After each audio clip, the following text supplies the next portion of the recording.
নমস্কার বন্ধুরা, আশা করি তোমরা সবাই খুব ভালো আছো।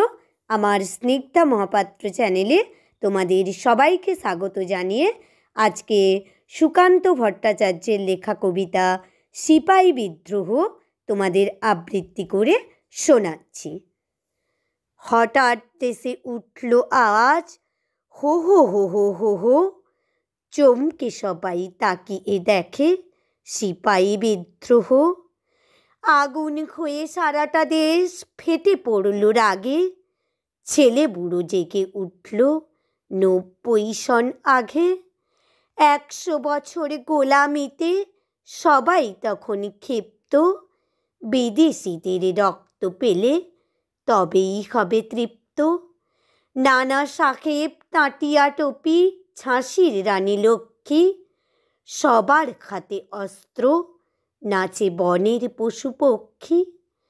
কেবল ধনী জমিদার আর আগের রাজার ভক্ত, যোগ দিল তা নয়কো দিল গরিবেরাও রক্ত। সবাই জীবন তুচ্ছ করে, মুসলমান ও হিন্দু, সবাই দিতে রাজি তাদের প্রতি রক্তবিন্দু। ইতিহাসের পাতায় তোমরা পড়ো কেবল মিথ্যে, বিদেশিরা ভুল বোঝাতে চায় তোমাদের চিত্তে। অত্যাচারী নয়কো তারা, অত্যাচারীর মুন্ডু, চেয়েছিল ফেলতে ছিঁড়ে জ্বালিয়ে অগ্নিকুণ্ডু।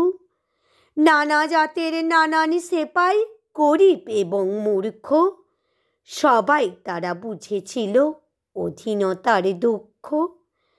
তাই তো তারা স্বাধীনতার প্রথম লড়াই লড়তে এগিয়েছিল মরণ বরণ করতে। আজকে যখন স্বাধীন হবার শেষ লড়াইয়ের ডঙ্কা উঠেছে বেজে কোনো দিকেই নেই কোনো শঙ্কা। জব্বলপুরে সেপাইদেরও উঠেছে বেজে বাদ্য, নতুন করে বিদ্রোহ আজ কেউ নয়কো বাধ্য। তখন এদের স্মরণ করো নিত্য, এদের নামে এদের পণে সানিয়ে তোলো চিত্ত। নানা সাহেব তাঁটিয়া টুপি, ঝাঁসির রানী লক্ষ্মী, এদের নামে দীপ্ত কিশোর খুলবে তোমার চক্ষি।